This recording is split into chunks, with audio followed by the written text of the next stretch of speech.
আমার হাতে যে ফর্দটা দেখছেন এই ফর্দ হচ্ছে বাজারের। আর এখন বলবেন যে আপু এই ফর্দটা নিয়ে এখন বাজারে যাবেন? হ্যাঁ, আমি এই ফর্দটা নিয়ে বাজারে যাব, কারণ বাসায় যখন ছেলে মানুষ থাকে না তখন কিন্তু নিজেরই সব কিছু করতে হয়।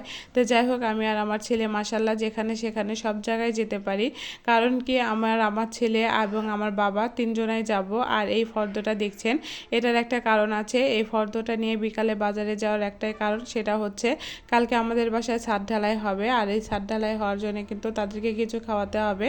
আর এই খাওয়ানোর জন্যই কিন্তু হচ্ছে আমাদের এই বাজারটা করা। এদিকে দেখেন আব্বু সাইকেল নিয়ে কিন্তু আগেই চলে যাচ্ছে। আর এদিকে কিন্তু হচ্ছে আমি আর আমার ছেলে অটোতে বসে আছি। আর অটোতে বসে থাকলে না থাকলে যখন অটো ভরবে তখনই আসলে নিয়ে যাবে। আমাদের রাস্তার উপরে বাসা, আর আমি কিন্তু রাস্তার এপারে এসে অটোতে বসে আছি। তো যাই হোক, এদিকে কিন্তু অটোটা চালু করেছে। আর এই বটগাছটা যারা যারা আসছেন রাজশাহী থেকে, যখন দেখবেন যে এই বটগাছটা আছে পিটিআই মোড়ে, তখনই বুঝতে পারবেন এখানে আমাদের বাসা। তো যাই হোক, এদিকে কিন্তু বসেছিলাম। তারপরে যখন অটোটা ভরলো তখনই কিন্তু আমাদের যাওয়ার পালা শুরু হয়ে গেল। তো যাই হোক, এখন বাজারে চলে যাচ্ছি কোনো কিছু বলতে কেনাকাটা করতে। অনেক কিছুই কেনাকাটা করতে হবে, কারণ বাজারে তেমন একটা কিছুই নাই বাসায়।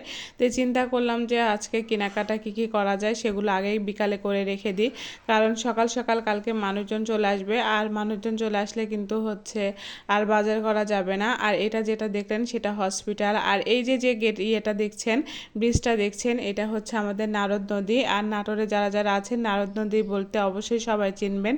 এখন চলে আসলাম আমরা হচ্ছে চাল বাজার। ওই যে সামনে আব্বু হচ্ছে হেঁটে যাচ্ছে। আমি চাল কোনোদিনও কিনি নাই, এই জন্য চাল কিন্তু আমি কখনো চিনি না। তা আব্বুকে বললাম তুমি আমাকে অন্তত চালটা কিনে দিয়ে যাও, চালটা না কিনলে আমি চালটা ভালো মন্দ কিছু বুঝি না। তা আব্বু আসছে শুধুমাত্র আমাকে চাল কিনে দিতে। তো যাই হোক, এদিকে চালটা হচ্ছে সে ভালো মন্দ কিনে দেখেই বোঝে।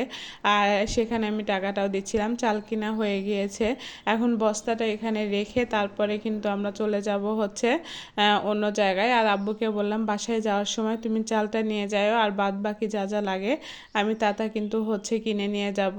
যাই হোক, আমি ওখানে চালটা রেখে আব্বুকে পাঠিয়ে দিয়ে তারপরে কিন্তু হচ্ছে আমি এখান থেকে আরও অন্যান্য কিছু বাজার করব, যেমন পেঁয়াজ থেকে শুরু করে রসুন থেকে শুরু করে আরও বিভিন্ন ধরনের। বাসায় তেমন কিন্তু আমার এই বাজার করার এক্সপিরিয়েন্সটা তেমন ছিল না। আর এখানে এসে মনে হয় যে না, আমি টুকটাক একটু বাজার করতে পারি। আসলে মেয়ে মানুষ হিসাবে সব কিছুই করতে হয়। এখন বলবেন যে আপু বাসায় ভাই বলতে বা আপনারা বাবা বলতে কি তারা করতে পারতো না? হ্যাঁ, তারাও করতে পারতো। একে তো বাবার বয়স হয়ে গিয়েছে, তার সাথে কিন্তু আমার ভাইটাও নাই, ভাই দূরে আছে। আপনাদের কালকেও বলেছি, দূরে বলতে এখন বুঝবেন বিদেশ আছে, না বিদেশ নাই, সে কাজের কারণে কিন্তু সে বাসায় আসতে পারছে না। এই জন্যে কিন্তু নিজেকেই সব কিছু করতে হয়েছে। প্রথম ছাদের বেলা কিন্তু আমাকে এত কিছু করতে হয়নি, আর এখন কিন্তু হচ্ছে বাজার টাজার যেগুলোই করা হয় সেগুলো কিন্তু হচ্ছে নিজেকেই করতে হচ্ছে। তো যাই হোক, এখানে পেঁয়াজ টিয়াজ যা যা লাগে সেগুলোই নিয়ে নিয়েছি, সাথে কিন্তু রসুন পেঁয়াজ তেল সবই লাগবে। তো এক একটা দোকানে যাচ্ছি, এক একটা দাম করছি, যে যেটার দাম কম পাচ্ছি সেটাই কিন্তু কিনছি। আমরা মেয়ে মানুষ, আমরা কিন্তু হাজার দাম দর করে তারপরে কিন্তু একটা জিনিস কিনি, সেটা কিন্তু সবাই জানেন। এই জন্য অনেকেই কিন্তু বলে যে আপু মেয়ে মানুষেরা কিন্তু বেশি একটু দাম করে। তো হ্যাঁ, মেয়ে মানুষের একটু দাম দর করে যেখানে কম পায় সেখানে কিন্তু জিনিস দরটা বেশিই নেয়, কারণ মেয়ে মানুষটা সবসময় কিন্তু সাশ্রয়ী হয়। তো যাই হোক, ছেলের হাতে ব্যাগ রেখেছিলাম, আর এদিকে আমাকে ছেলে হচ্ছে সাহায্য করছিল, আর আমার যা যা জিনিস দরকার ছিল সেগুলো কিনছিলাম। আর এই দোকানটা আমাদের পূর্ব পরিচিত বলতে গেলে। আমি যখন খুবই ছোটোবেলায় ছিলাম তখন থেকে এই চাচার কাছ থেকে কিন্তু মানে এই আঙ্কেলের কাছ থেকে আমরা জিনিস নেই। তো যাই হোক, এখান থেকে 2 কেজির মতো তেল নেওয়া হবে, তার সাথে জিরা গরম মশলা সবই নেব। তো এদিকে হচ্ছে আমি নিয়েছিলাম এখানে তেল, আর তার সাথে গল্প করছিলাম, সেও বাসা করছে আর সেও খাওয়াবে, এটা নিয়ে আসলে কথাবার্তা বলছিলাম। আর এখানে 2 কেজি তেল নিলাম, মানে খোলা তেলে নিয়ে নিলাম। আর হচ্ছে এখানে বাদ বাকি যেগুলো মশলা ছিল সেগুলোও নিয়ে নিয়েছি।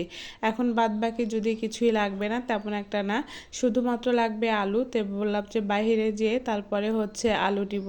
তো আলুর বাজারগুলো হচ্ছে আমি বাইরে যেয়ে নিব, আর ভিতরে খুব একটা কিন্তু মার্কেট হয় না। তো যাই হোক, এই চাচার কাছ থেকে বহুদিন থেকে বাজার করা হয় দেখে আমরা কোথাও যাই না, এখানে চলে আসিও আমাদেরকে অনেক ভালোবাসে মাশাল্লাহ। তো যেদিকেই হোক না কেন আমি আর ছেলে আমরা সব জায়গায় যেতে পারি। আর হচ্ছে আমি ছেলেকে নিয়ে কিন্তু সব জায়গায় ওঠানামা করতেও পারি, কারণ আমার ছেলে মাশাআল্লাহ অনেক বড় হয়ে গিয়েছে আর সে কিন্তু আমাকে অনেক হেল্প করাও শিখেছে। তো দেখেন একদম কিন্তু বিকালবেলা, আর বিকালবেলা কিন্তু তেমন একটা দোকানপাট খোলা থাকে না। তো যাই হোক এদিক থেকে কিন্তু এখন আলু নিব, তো আলুটা নিয়ে বাসায় চলে যাব। তো বেশি লাগবে না আলু, শুধুমাত্র 1 কেজির মতো আলু নিলাম। বাদ বাকি যদি লাগে তাহলে বাবাকে বললে কিন্তু আব্বু নিয়ে চলে যায়। তো যাই হোক এখানে 1 কেজির মতো আলু নিব, আলু নিয়ে বাসায় চলে যাব। আর বাসায় চলে যাওয়ার সময় ছেলের সাথে গল্প করছিলাম যে আমি কিন্তু বাজার টুকটাক করি না, কিন্তু যখনই নাটোর আসি তখনই কিন্তু আমার টুকটাক বাজার করা হয়ে যায়। আর এগুলো কিন্তু সবই বাজার করলাম যে কালকে আমাদের ছাদের হচ্ছে খাওয়ানোর একটা প্রোগ্রাম আছে ছোটোখাটো, সেটার জন্যে কিন্তু আসলে বাজারটা করা। আর এই বাজারটা করা হচ্ছে এই কারণে। তো এখন বাসায় চলে যাওয়ার পালা, তারপরে রিক্সা নিলাম, রিক্সা নিয়ে এখন বাসায় চলে যাব। তো বাসায় 2 মা আর ছেলে কিন্তু চলে যাচ্ছি। আমার বাজার থেকে কিন্তু বাসাটা বেশি দূরে না, তো ইনশাল্লাহ কিন্তু একটু পরে বাড়ি চলে যাব। আজকের মতো এখানেই সমাপ্তি। আল্লাহ হাফেজ।